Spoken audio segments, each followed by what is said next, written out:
বছর পুরনো একটি প্রাণী এবং হর্স ব্রিডিং অনেক বছর ধরে চলে আসছে। হর্স ব্রিডিং দু ভাগে করা যায়, একটি ন্যাচারালি আর একটি আর্টিফিশিয়ালি, যাকে AIB বলা হয়। পুরুষ ঘোড়া সিমেন্স বের করে মহিলা ঘোড়ায় ট্রান্সফার করানো হয়। এছাড়াও ন্যাচারাল ভাবেও এদের বাচ্চা জন্ম নেয়।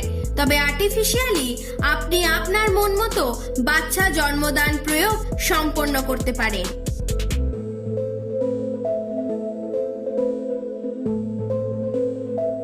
এইভাবে এক একটি ঘোড়া সিমেন্ট নিয়ে অন্যান্য ঘোড়ায় ট্রান্সফার করে বিভিন্ন ব্রিডিং করা হয়, যেখানে আপনি আপনার মন মতো রং, বর্ণ এবং বিভিন্ন ধরনের ঘোড়া পেতে পারেন। এইভাবে ঘোড়াদের জন্য একটি আর্টিফিশিয়ালি ঘোড়া বানানো হয়, পরে নিজে থেকে সিমেন্টস বের করে নেওয়া হয়। এই প্রসেসের জন্য 30 সেকেন্ডের মতো সময় লাগে। একটি মেয়ে ঘোড়া 3 বছর বয়সে বাচ্চা জন্মদানের জন্য সক্ষম হয়ে যায় এবং তাদের ব্রিডিং এর সিজন ফেব্রুয়ারি থেকে জুলাইয়ের মধ্যে হয়।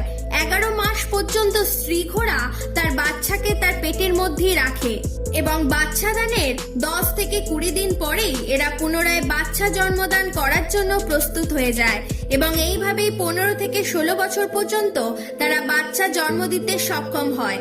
তো চলুন বন্ধুরা, ঘোড়া ব্যাপারে আরো কিছু তথ্য জানিয়ে দিই। ঘোড়ার গড় আয়ু 25 থেকে 30 বছর পর্যন্ত হয়। এই পৃথিবীতে যত প্রাণী রয়েছে, ঘোড়ার চোখ সবচাইতে বড়। রাতের বেলা এরা দেখতে পারে। সোজা দাঁড়িয়ে 360 ডিগ্রি অ্যাঙ্গেলে এরা দেখতে পারে। বন্ধুরা, ঘোড়ার খুর সেই প্রোটিন দিয়ে তৈরি হয় যা থেকে মানুষের চুল এবং নখ তৈরি হয়। ঘোড়া দাঁড়িয়ে ঘুমোতে পারে। একটি ঘোড়ার মস্তিষ্কের ওজন 600 গ্রাম পর্যন্ত হতে পারে, যা মানুষের মস্তিষ্কের ওজনের প্রায় অর্ধেক। বৈজ্ঞানিকরা বলেন যে একটি ঘোড়ার মুখে প্রতিদিন 10 গ্রাম স্যালাইভা উৎপন্ন হয়, যা সে প্রায় সময় মাটিতে ফেলে দেয়। একটি ঘোড়ার হার্টের ওজন 9 থেকে 10 পাউন্ড হতে পারে। ঘোড়া শুধুমাত্র তার নাকের সাহায্যে শ্বাস প্রশ্বাস নিতে পারে। তারা মুখ দিয়ে একটিও বার শ্বাস নিতে পারে না। ঘোড়া একদিনে 25 গ্যালন জল পান করে। ঘোড়া একটি সোশ্যাল প্রাণী। এদের একা রেখে দিলেই এরা গম্ভীর হয়ে যায় এবং কাঁদতে থাকে। পুরুষ ঘোড়ার দাঁত 40টি এবং মেয়ে ঘোড়ার দাঁত 36টি। ঘোড়া 80 কিলোমিটার পার ঘন্টায় দৌড়াতে থাকে। ঘোড়া তাদের কান ঘোরাতে পারে এবং তারা যখন কান ঘোরায় সেদিকে তারা দেখতেও পারে। বন্ধুরা, আশা করছি আপনাদের এই ইনফরমেশন ভালো লেগেছে।